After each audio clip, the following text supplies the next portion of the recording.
Conversations. I'm Sarah Colvin. Ron Beaty is a Barnstable County Commissioner who has recently decided to explore a run for governor. I welcome him in studio today to talk a little bit about the role of County Commissioner as well as some other issues that are going on. Ron, welcome. Thank you so much. It's so nice to have you here in studio. Good morning. Thank you very much for having me. So let's start a little bit by talking about the role of County Commissioner. I'm a big fan of letting our viewers be aware of all of the intricacies of local government, and I think county government is one of the hardest to understand. So talk to me a little bit about what the role of County Commissioner is and why you wanted to run and what you're doing now that you are a County Commissioner. Okay, Barnstable County government has actually been around since, I believe, approximately 1685, around there when it was founded. It's gone through a number of transitions. The current incarnation of Barnstable County government is structurally you have a board of county commissioners. There's 3 of us. They are elected regionally from the entire Cape area, from Bourne and Falmouth all the way down to Provincetown. So they represent all the residents on Cape Cod. They do run on a politically partisan basis, Democrat or Republican. And then, so they compose, like I think I mentioned, the executive branch. And then you have the legislative branch of county government, which is the Assembly of Delegates. There are 15 delegates, one from each of the Cape's 15 towns, and they are elected directly from their town. They are elected on a nonpartisan basis. So basically, that's known as what's called a bicameral form of government, and it has a built-in system of checks and balances, so that we pass ordinances, which are basically laws on the county level, and it has to go through both branches and be approved by both branches. If not, then it has to be overridden one way or the other. Similar to like it is on the state level and on the federal level in Washington. Sure. So what made you decide that you wanted to run and be a member of this board? There are 3 members, of course. Leo Kukunis is the chair, Mary Pat Flynn, a longtime county commissioner, and yourself. So what made you decide that this was the role that you wanted to take? Okay. I have been a long-time citizen and community activist, both locally and regionally. I've been involved in county government issues probably 7 years or so. And I've run for some other offices, and gradually I've gained some name recognition and then over that period of time some expertise on county issues. So I felt it was time to try to put that into practice and see if the voters would go for it, and they did. Great. And of course, here on Cape Cod, we really do have quite a functioning county government. I think in other regions and other areas, it's kind of something that doesn't operate as fully as we do here in the county of Barnstable. And certainly our county is in some flux. We've got some financial issues. We had a leadership transition. So what do you see as the biggest issues within our county and some of the things that you would like to kind of put to the forefront and work on? All right. I'll answer your question, but let me touch upon something just to clarify. Of course. Yeah. Barnstable County, even with some of the issues it's had, is actually the most robust regional and county government in the entire Commonwealth of Massachusetts. A number of years ago, the majority of county governments were abolished. There are only 6 that remain. There's Barnstable, of course. You got Nantucket, Dukes, Bristol, Plymouth County, and Norfolk County. Those are the 6. We are the most, like I said, robust. We have the largest budget, and we are the only one that really has that bicameral structure. Okay, so repeat your question now. I was curious as to, now that you've been with the county for a while, and obviously you said a long-time community activist, looking at some of the issues that you would like to see solved. What are the top issues that we're facing here in Barnstable County in terms of the government? In terms of the government, there's some internal problems that have begun to get straightened out. We've had financial and management issues. There was, for whatever reason, partly due to lack of transparency that was going on in the county government. People weren't paying attention. The left hand wasn't knowing what the right hand was doing. There were a lot of bad decisions over the last 10, 20 or more years. We had some issues with some long-term leases that's gained a lot of publicity, and we requested the state auditor to come in and do an audit of the county government. That's been done. We've begun instituting new policies and protocols, so things are we're righting the ship. We've had, so we've passed a good budget. We cut $1 million out of it, and of course we've had to put some back end to cover some issues like the lawsuit with the town of Barnstable that got settled a few months ago. And we've also, after 21 years, finally have a good bond rating. So the Barnstable County is considered, at least according to Standard & Poor's, to have a AA rating, which is a pretty good credit rating, especially since we haven't had any kind of rating in over 20 years. So internally, we have to continue straightening things out.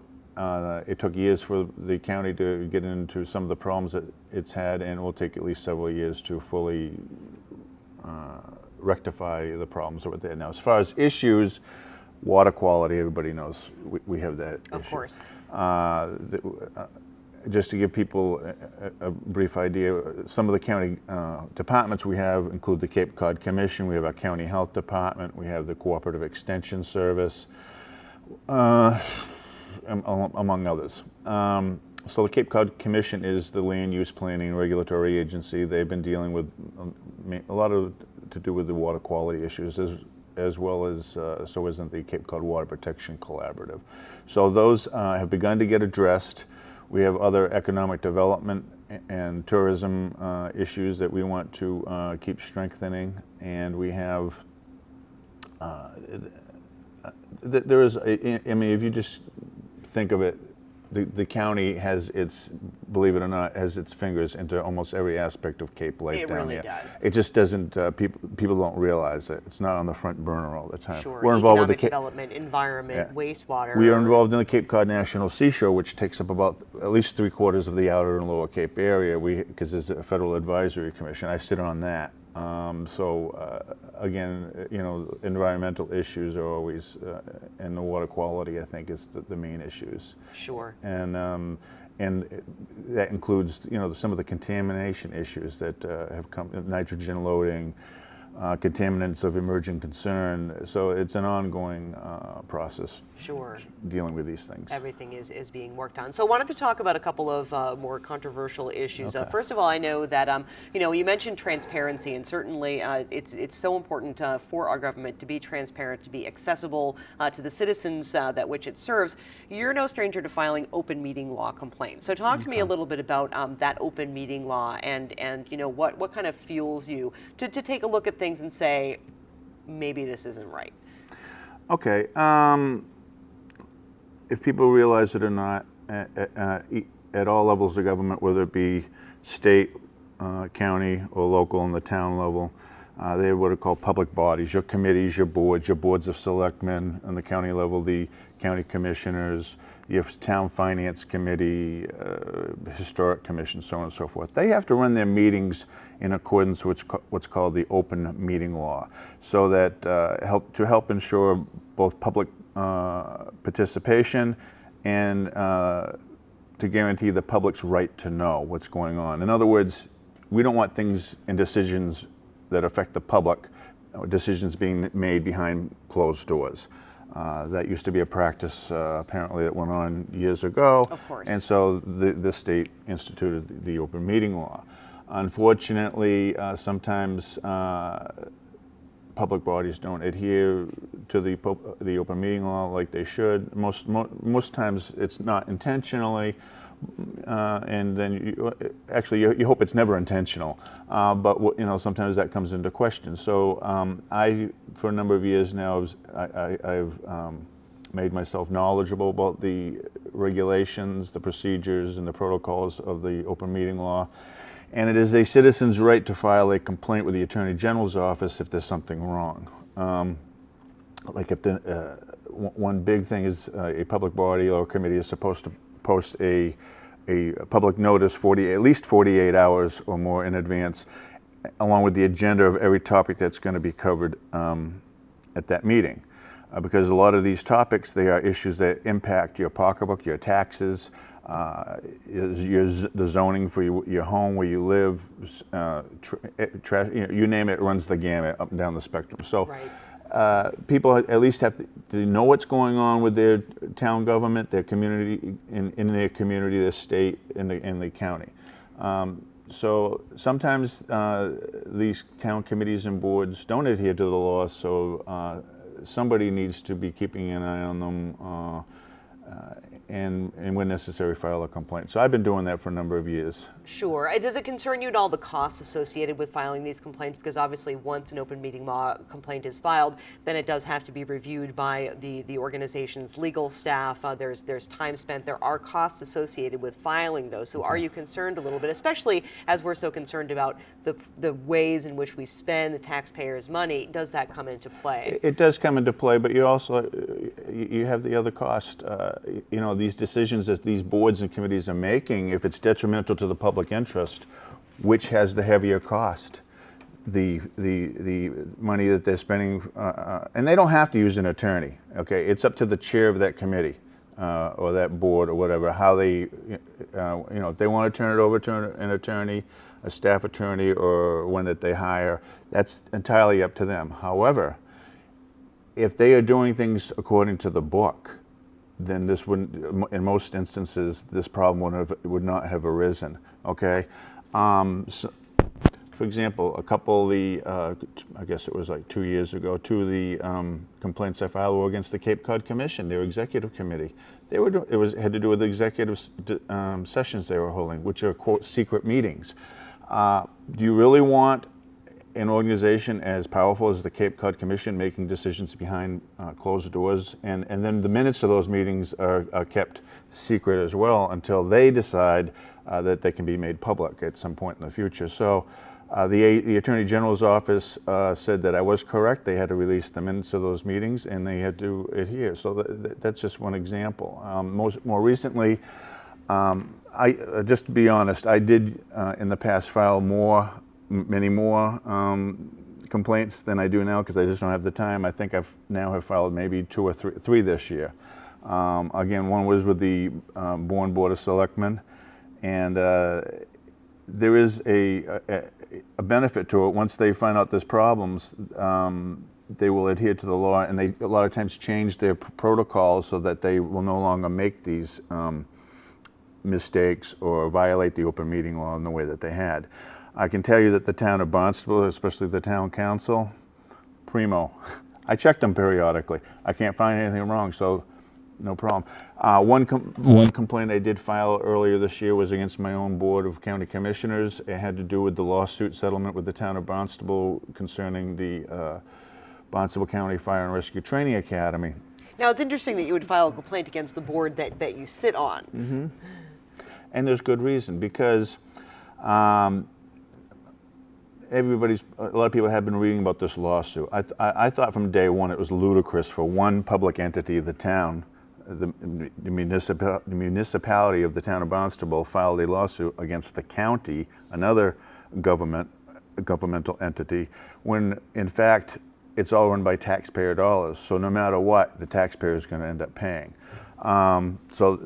I had an issue with that. The other issue I had is I was sworn into office in January. From January until June, when when the settlement came up, other than the time I took to review executive session minutes and other quote privileged records to do with that, I was kept out of the loop. The meeting that was held in June just said on our agenda we were going to discuss the lawsuit and get an update from our attorneys. When we went behind closed doors, all of a sudden this multi-page settlement was put down in the paper in front of us, and we were put under great pressure to just sign off on it. And I said, I'm sorry, that to me that's being forced to sign something under duress. Instead of being given the time to take to read and I had asked, I said, well, I need some time to read this over, review it, and digest it. Mary Pat Flynn had also asked that because it just seemed reasonable, but because of deadlines that were in place with the court, this was the reason that was being used. Sure. And I have to wonder if that was again somebody's strategy to try to put us under pressure just to sign off on it. So I can't, especially when you're talking hundreds of thousands and actually, in this case, millions of taxpayer dollars, in all good conscience, I couldn't do it. So I voted against the settlement at that point and refused to sign, and I didn't sign the documents either. In addition to this, so right there, what I just mentioned, that the settlement was not on the agenda, that's an open meeting law violation right there. There are other matters related to that, and it's not nitpicking. Some people mention, oh, you're nitpicking about minor, when you're talking hundreds of thousands of dollars of the taxpayers' dollars, the public treasury, it's not nitpicking, it's important. And then there were other things. We had a so-called emergency meeting suddenly that same day that came up. There was no emergency. Okay, so people just think that they can flaunt the open meeting laws, which is a state law, to their, at their whim, then that's a problem, because what else are they going to do? So anyway, from the time that a meeting takes place and that you believe there's a problem with, you've got 30 days. I gave it some thought about how best to deal with this, and I had 2 days remaining, so I did file the complaint.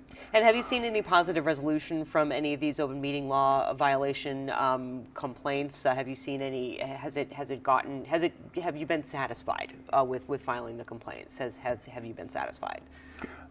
For the most part. You mean in general? Right. Yeah. Do you feel it was effective? Most of the time, I think it's effective. Again, I'm not always right, because again, I'm not an attorney, but I try to use my best judgment when doing it. There was an instance last year. I was actually initially the AG's office found against in favor of the public body, which happened to be the Hyannis Fire District, and against me because I had filed a complaint. It had to do with a piece of property they were selling off to help cover the cost of the new fire station.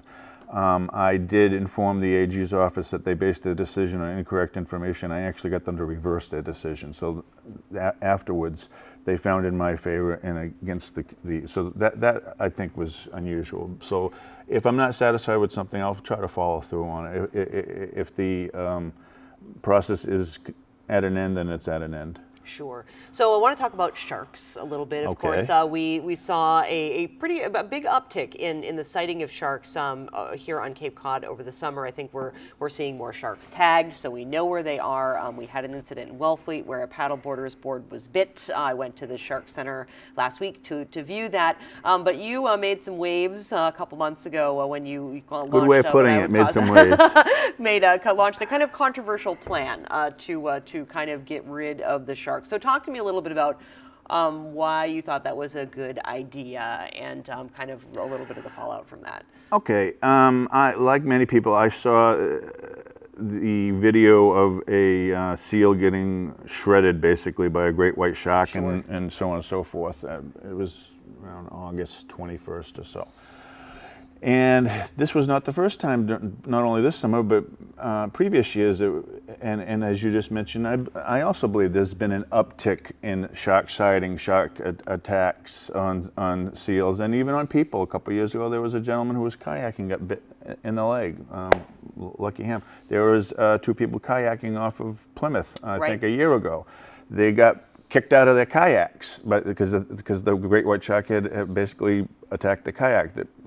So far, so good. We've been very lucky. There hasn't been a shark fatality. However, Greg Scommel, who is the Commonwealth of Massachusetts, supposedly our foremost authority on sharks and shark research, he himself, in an article last March put out by National Geographic magazine, they stated that Mr. Scommel, who is Greg Scommel, stated in June of 2016 to National Geographic that it is only a matter of time before there is a fatal shark attack on a human on Cape Cod. Only a matter of time. So you know what? We need to start addressing this, because if that happens, you can kiss our tourist-driven economy here goodbye, at least for a period of time. It's going to devastate people coming here. They can't use the public beaches. They're already afraid to go swimming, just based upon what's been going on now. So what I did is I said, we need to at least start having this conversation, a public dialogue discussion on this. It's not just, the main problem has been the exploding seal population. Sure. Okay. And as a symptom of that, the larger the population of seals, of course, every year we appear to be getting more and more great white sharks. And that is, according to the research done by the Atlantic White Shark Conservancy and the scientist Greg Scomo, this is in fact true. I guess in 2014 or so they started off, there were like 50 or 60 sharks, and just in the last 3 years now we're up to between 130, 150. Next year it's expanding exponentially. This problem is not only with Cape Cod. Apparently the problem with the seals and the sharks is moving northward to Maine and Nova Scotia, so it's becoming a bigger problem. We really haven't done anything to address it other than say, oh, stay out of the water, you know, so on and so forth. Well, again, people come to Cape Cod to use our beaches. These are publicly owned beaches. So I put out a suggestion. It was not, again, I will emphasize, it was not the Board of Regional Commissioners. It was myself as an individual who happens to be a county commissioner. I did put out a suggestion. I said, well, won't we start talking about this? I did some research and saw down in Australia and South Africa, they have a huge, much bigger problem with great white sharks than we do, but they do, as part of the manner that they've been addressing it, they deploy these drum lines, okay? And I knew it would be controversial, but I also knew it would be thought-provoking, and guess what? It was. It really was. So, yeah, there was a lot of pushback, and I expected pushback, maybe not to the degree that there was. Apparently, it not only went locally and state, it went national, and in some instances international. I was contacted by a gentleman who's been dealing with this in Australia. There's been some misinformation put out regarding the proposal I put out. It was used in Western Australia up until around 2014. It was not ended because it was not effective. It was ended for political reasons because there was a change in the government. Western Australia is a province of Australia. It is in conjunction with other strategies being currently used in New South Wales and Queensland. I believe it's Queensland, which are two provinces which have had huge problems with great white sharks. In addition, the gentleman who is the federal minister of the environment in Australia has said we really need to start, that they need to really start putting human lives ahead of, you know, yeah, you want to be concerned about the great white shark and whatnot, but human lives are important, and he was willing to consider any kind of strategy, including the drum lines. And that was just earlier this year. You can read articles that this gentleman wrote. It's pretty easy to find if you Google it. Sure.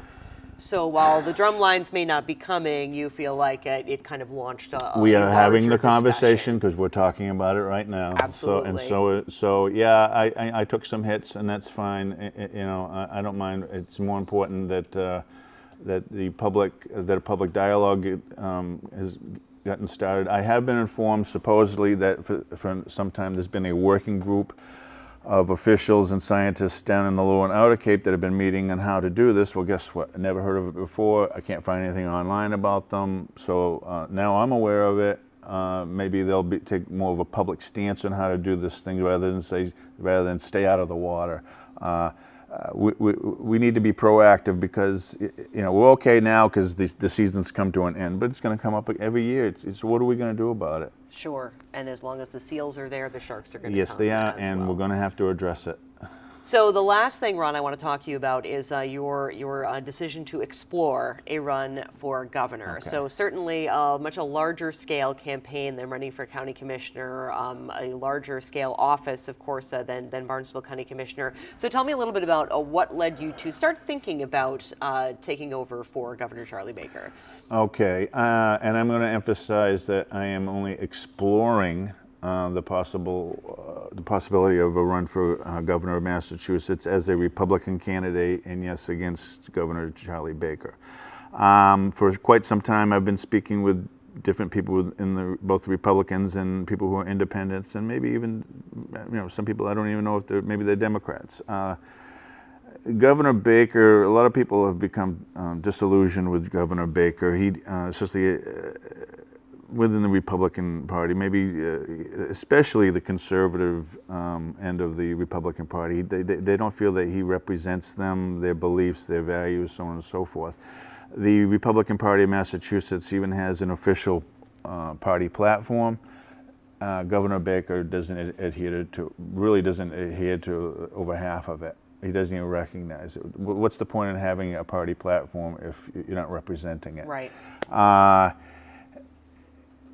As far as his performance as governor, he likes to tout that he's a financial whiz, a whiz on the economy. Well, the Commonwealth of Massachusetts has had its bond rating downgraded several months ago, down to AA, which again is pretty good. That's what the county has. But you're not supposed to be getting downgraded. You're supposed to be improving or staying stable. We didn't have a sales tax holiday this year. Okay, they've had about a $450 million deficit in the budget. And when he does budget cutting, being a Cape Codder, I'm concerned with how things have impacted Cape. He cut a number of programs that out of the budget that are beneficial to Cape Cod. Right, So, a lot of health and human services programs too. so we're being left out in the substance cold abuse issues. in a lot of these decisions.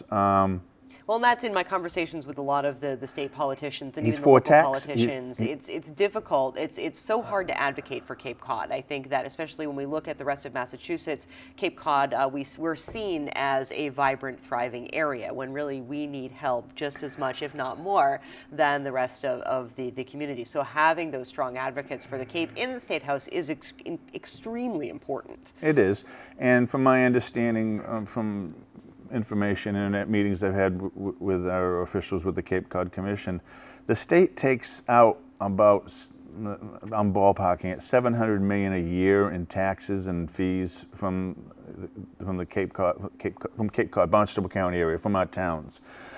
They return just a small fraction of that to our towns here on the Cape. So so let's say $750 million is taken out of the Cape. Maybe they return 10% of that in the form of local aid.